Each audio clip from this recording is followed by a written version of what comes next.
নমস্কার, mixed fusion সোমার পাকশালায় আপনাদের আরেকটি রেসিপির সাথে সবাইকে স্বাগত। আজকে ভেটকি মাছের একটি রেসিপি আপনাদের সাথে শেয়ার করতে চলেছি। আগেও আমি ভেটকি মাছের রেসিপি আমার চ্যানেলে দিয়েছি, তবে আজকে সম্পূর্ণ অন্যরকমভাবে একটু রান্না করব। এর জন্য প্রথমেই নিয়ে নিয়েছি ভেটকি মাছ। সেগুলোকে ভালো করে পরিষ্কার করে ধুয়ে নিয়েছি। তারপর এর মধ্যে খুব ভালো করে নুন হলুদ মাখিয়ে নিলাম।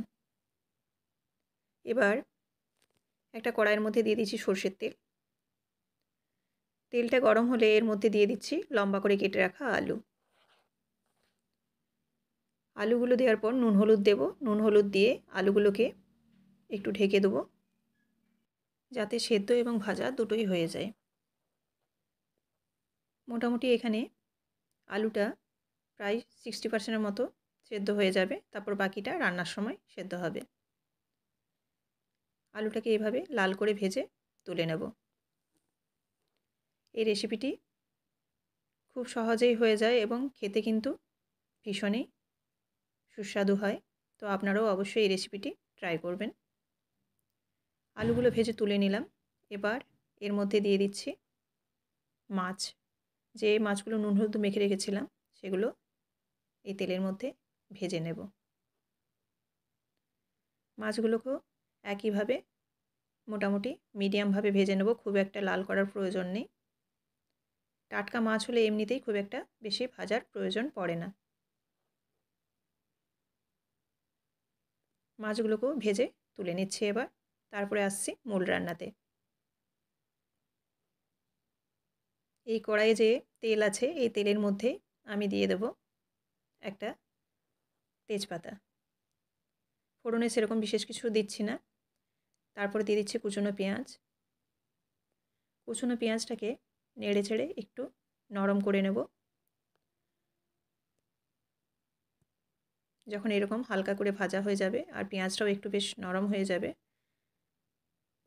তখন কিন্তু এর মধ্যে বাকি মশলাগুলো মিশাবো। আমি একটু লবণ দিয়ে দিচ্ছি যাতে পেঁয়াজটা তাড়াতাড়ি একটু নরম হয়ে যায়। এবার এর মধ্যে দিয়ে দিচ্ছি আদা এবং রসুন বাটা। আদা রসুনটা দেওয়ার পর একে একে মশলা অ্যাড করব। হলুদ গুঁড়ো, এদিকে দিচ্ছি একটু লঙ্কার গুঁড়ো, আর দিচ্ছি জিরে গুঁড়ো, আর দেব ধনে গুঁড়ো। দিয়ে দিচ্ছি একটু সামান্য চিনি। আদা রসুন বা এরকম টাইপের তরকারি হলে একটু হালকা চিনি দিলে সেই রান্নার স্বাদ কিন্তু অনেকটাই ভালো হয়। এবারে দিচ্ছি একটা টমেটো কুচিয়ে, দিয়ে মশলাটা কষাবার জন্য দিয়ে দিলাম জল। জল দেওয়ার পর একটু নাড়াচাড়া করে এবার ঢাকা দিয়ে দেবো যাতে মশলাটা ভালোভাবে কষানো হয়ে যায়। মশলাটা অনেকটাই কষানো হয়ে গেছে আর টমেটোটাও প্রায় নরম হয়ে গেছে।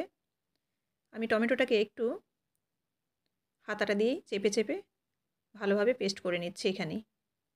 এবার এর মধ্যে দিয়ে দেব ভেজে রাখা আলুগুলো।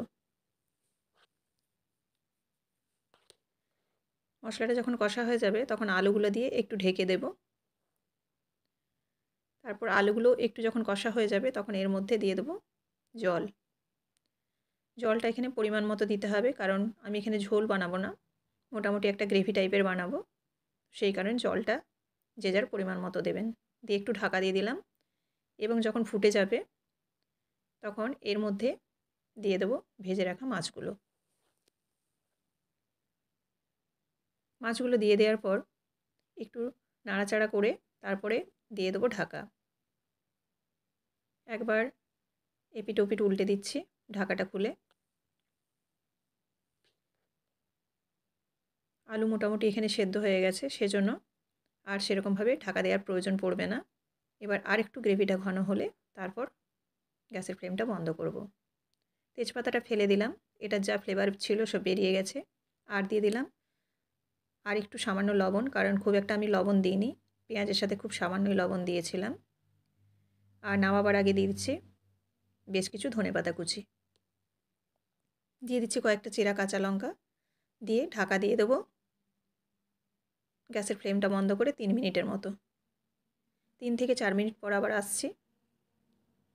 দেখুন রেডি হয়ে গেছে ভেটকি মাছের ঝাল বা ভেটকি মাছের কারি। এই রেসিপিটি কিন্তু শুধু শীতকাল নয়, যে কোনো সময়ে কিন্তু খেতে অপূর্ব লাগে। তো আপনারাও অবশ্যই বানিয়ে ফেলুন। আমি একটা সার্ভিং প্লেটের মধ্যে রেডি করে নিচ্ছি। এই রেসিপিটি যদি আপনাদের ভালো লেগে থাকে অবশ্যই লাইক, কমেন্ট এবং শেয়ার করবেন। আর আমার চ্যানেলটিকে অবশ্যই সাবস্ক্রাইব করে রাখবেন যাতে সবার আগে নোটিফিকেশান আপনাদের কাছে পৌঁছে যায় এরকমই নিত্য নতুন রেসিপি দেখার জন্য। এবার আলুগুলো দিয়ে আমি গ্রেভিটাও এর মধ্যে দিয়ে দিচ্ছি। রেডি হয়ে গেল ভেটকি মাছের ঝাল বা ভেটকি মাছের কারি। গরম ভাতের সাথে পরিবেশন করুন। আবারও দেখা হচ্ছে নেক্সট রেসিপিতে। সবাই ভালো থাকবেন। ধন্যবাদ।